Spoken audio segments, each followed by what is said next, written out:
एक माँ की प्यारी सी बिटिया माँ के दरबार में जाके माँ की पास बैठकर माँ से क्या क्या के भाव में सुने।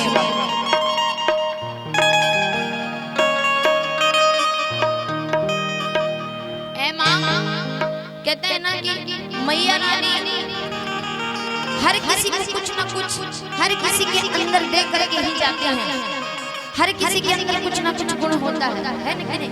तो एक बार उस मैया रानी के लिए दिल से आभार प्रकट कीजिए कि आज हम सब जो कुछ भी हैं मेरी मैया की वजह से है। एक बार जरा हाथ खोल के दम से दे बोलिए सच्चे दरबार की, बोल दीजिए दुर्गा मैया की कि देखो मेरी मैया का ये दरबार निराला है, कि देखो मेरी मैया का दरबार निराला है। अरे आया है दरबार में जो वो किस्मत वाला है। हम सबका किस्मत इतना अच्छा कि मैया के दरबार में आकर भजन कीर्तन बैठ बैठ सुन रहे हैं ना। आइए एक बार दोनों हाथ खोल के और झूम कर ताली बजाकर मैया को मनाएंगे। अरे आया है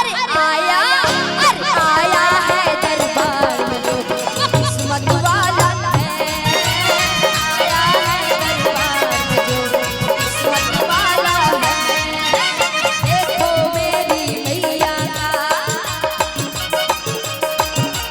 देखो मेरी मैया का दरबार निराला है। देखो मेरी मैया का दरबार निराला है। आइए झूम झूम हाथ खोलिएगा और ताली के साथ अरे आया है दरबार में जो किस्मत वाला है। आया है दरबार में जो किस्मत वाला है। देखो मेरी मैया का, देखो मेरी मैया का दरबार निराला है। देखो मेरी मैया का दरबार निराला है। जो लोग अपने आप को किस्मत वाले मानते हैं जरा आए हैं तो जरा दोनों हाथ खोल के बताइए। जो लोग अपने आप को किस्मत वाले मानते हैं इस भजन कीर्तन में आके एकदम सीधे ऊंचे अरे आया है दरबार में जो किस्मत वाला है। आया है दरबार में जो किस्मत वाला है।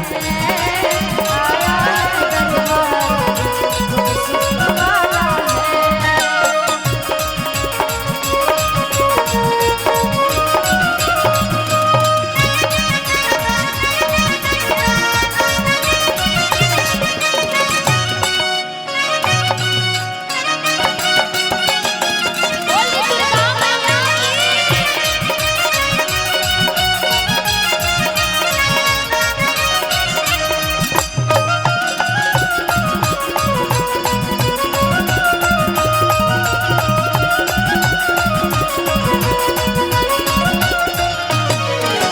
बाग बाग से चून के कलियां लाई है मालन, उन कलियों से महक रहा है मैया जी का आंगन।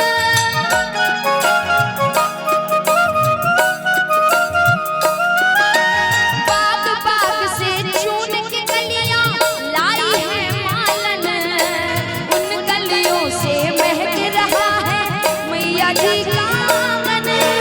मैया जी ने हम सबको, मैया जी ने हम सबको बड़े प्यार से पाला है। मैया जी ने हम सबको बड़े प्यार से पाला। बोल दीजिए सच्चे दरबार की। अच्छा लगा 50 आदमी के 100 अच्छा लगा। एक बार दोनों हाथ खोलिएगा ताली बजा के अरे आया है दरबार में जो किस्मत वाला है। आया है किस्मत वाला है। बोल दी शेरा वाली मैया की।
अरे आया, अरे आया, अरे आया है दरबार जो किस्मत वाला है, आया है दरबार जो किस्मत वाला है।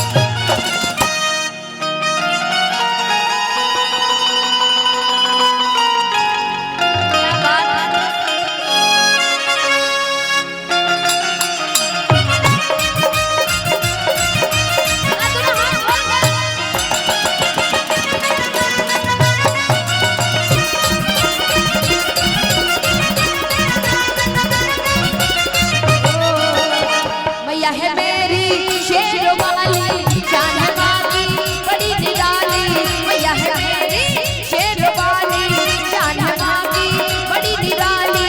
सच्चा है माँ का दरबार मैया का जवाब नहीं, सच्चा है माँ का दरबार मैया का जवाब नहीं, कि मैया का जवाब नहीं, दादी का जवाब नहीं, मैया का जवाब नहीं, दादी का जवाब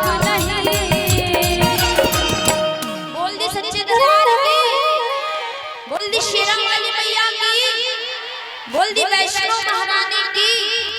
अगर अच्छा लग रहा हो, आनंद आ रहा हो दिल से, तो दोनों हाथ खोल के तालियां बजती रहनी चाहिए, भजन है ना सारे लोग। कि सच्चा है माँ का दरबार मैया का